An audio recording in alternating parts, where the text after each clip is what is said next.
she still is my Wonder Woman. And there's no question about that.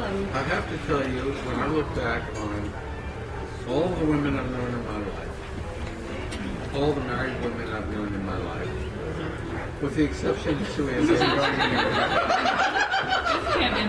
her back out of the show. Linda is a shining star. I mean, truly. How she put up with me or married me is really mystifying. Truly mystifying.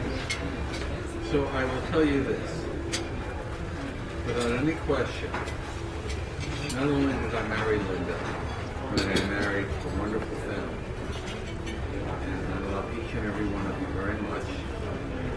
You all are great joy in my life. And it's all because of this lady. When I look at you, when I look at all of you, I have to say how fortunate I personally am that I married such a wonderful, wonderful lady. So here's to you. Cheers to Mom. Yeah. Cheers. We wouldn't be here without you. He wasn't going to hire me to work for him because I had children and he'd never had a married woman work for him before. Seriously? Much less somebody would. Seriously. So wait, Earl, so what made you decide to do Well, I'll tell you what happened. Carolyn C. called me. I was in my Yeah, office. to apply for And jobs, she my said- friend told me that I needed to work for a store because I wanted to open a store. I want to work for a store. You want to open a store, you do not dare open one until you work for a store. And he was the president of Woody's. So I said, okay, I'll listen to you. So I went to work at my friend's favorite store. And then he didn't want to hire me because he'd never hired a married woman before. Oh, I bet that is true. I'm sure it is. Yeah. I'm sure it is. Yeah, If you want to hear the true story, I will. Tell us. I'm in my office, and Carolyn C. is my secretary. Calls me and says there's somebody downstairs who's making application for a job. I said, we have no room for anybody. She said to me, Fair housing she said to me, you really have to meet this person. I said, I don't need to meet this person. I don't need anybody working right now. Tell her thank you very much and send her on her way. And she said, you have to come down and meet this person. All right, I'll do it. So I came down, and there she was, drop dead gorgeous. And I said, you're out. So here's a toast to Carolyn. I think we all owe this to Carolyn. We do. Okay, so Mom, as you open this up, I'm just going to read this and you pull it out. To the consummate lady who's touched many lives. Let's put it in context real quick. Robin has Cannot worked very hard. Please wait. to put something together. Robin, In celebration of your 70th birthday, your friends and relatives sent in thoughts, wishes, and remembrances from all over. Mom, you've touched the lives of many people. You've given them laughter, caring, and great love. You've made all of our lives so much richer. Read on and see the impact you've had. Feel the love coming back to you. And the second page there shows the 69 people who wrote in and sent pictures. And Dick and Sue Ann sent 2 pages of pictures. you still listen You to my even- Facebook? Yes, I did. I mean, even our deceased ancestors wrote in. They did? So I'd like I'm going to start with Grandma Garvin's because when I started this project, I started with all the letters you've saved. And How'd you get them? magic. Saved every letter I ever got. So this one really got me because the first letter that you received was when you were 2 years old from Grandma that you kept. And Grandma was writing a letter to you, Dear Linda, She's telling you all about your life and how your dad is off at war, and now you have a sister who lives with you, and you really want to be in the Navy too. And She wants to be in the Navy too. because her dad's in the Navy, and so Diane de Blasi lived with them while they were away, and Mom had a sister before. She had a brother, maybe at the same time. An adopted sister. Okay. And then this letter writing thing started. And when Mom was, I guess once you left the house, the letters started. And between Grandma Garvin, which was her dad's mom, and Grandma, they wrote back and forth all the time. And if Mom didn't write back, I haven't heard from you, dear. Are you okay? So this is one of the letters that Grandma Garvin wrote to Mom in 1978 after the reunion in St. Simon's Island. And I think this just says a lot because Mom has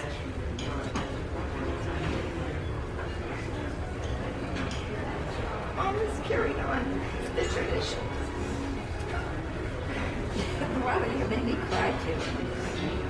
Of family that are so important. And you'll see. I'm sorry, the book will be ready tomorrow.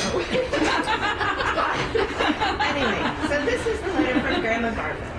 It's just part of it. I really can't fully express, Linda, my deep appreciation of your precious gift. The joy of having you. And the love we enjoy being together at St. Simon's. And she goes on and on.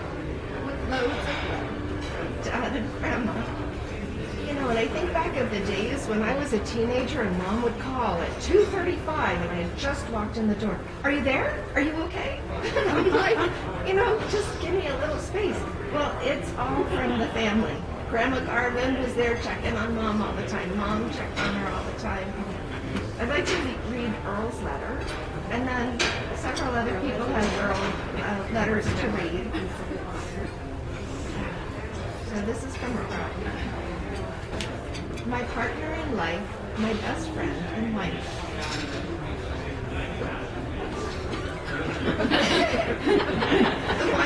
the one who stole my heart and bettered my life. She's beautiful, compassionate, and sweet. Makes my life more meaningful and complete. Shares the joys of life with fun and delight. And eases sorrows and despair throughout the day and night. Sets me straight when I'm wrong. Helps my spirits stay strong. For me, there's not much more to say, except I love her more each time. That's wonderful. Earl's busy writing poetry.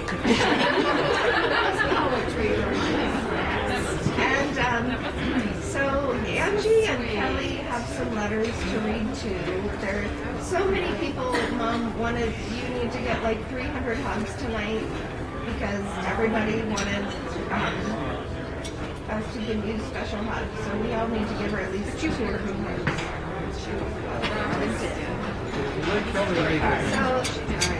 So this is from Alice and Francis to Oh my God! How did you get that? Alice and Francis are good friends of Mom's parents, and their daughter Diane is the one who lived with them when Mom's dad was at war, or Diane's dad was at war. So this is her parents' friend, Alice and Francis. Dear Linda, you may have friends to whom you are closer, but we doubt you know anyone who has known you longer. We met you a few months after Dr. Nordlinger brought you kicking and screaming into a cold February day. When the daddies went off to war, Diane and I were invited to move in with you, Glenn Jr. and your mom. So I was able to witness your perilous refrigerator top climbs and your skinny years when you would only eat cheese and tomato soup. I helped pose you and Diane for the famous Girls on the Fence photo while Glenda snapped the shit with no underwear. Yeah, two girls sitting on a split rail fence with no underwear after yourself. Really. Do you both have the nerve to reenact the scene if we can locate some Palomino puns? Linda, you are a generous lady and a gracious hostess. You did have some help from some very good genes. You learned a lovely lady from Grandma Garvin, and you inherited super generous from Grandma Hyder with a booster shot from your mother. Also, some of Grandma Betty and Dada's love of people and pets rubbed off on you, and you were clever enough to take all these gifts and roll them together to make the grand lady you became. We are so very proud to still be your friends. Happy birthday, Alice and Francis. And a P.S. from Francis. P.S. I did not really get to really know you until I returned from the war in May 1946 when you were a big girl of 4. 94. I gave you a nickname of Chicklets because you ate them by the cars because of my they were actually teeny I little said, I think it's squares. because of my ugly teeth. He said, no, it's because you always had chiclets in you. Yeah, because you ate the teeny little squares of candy-coated chewing gum.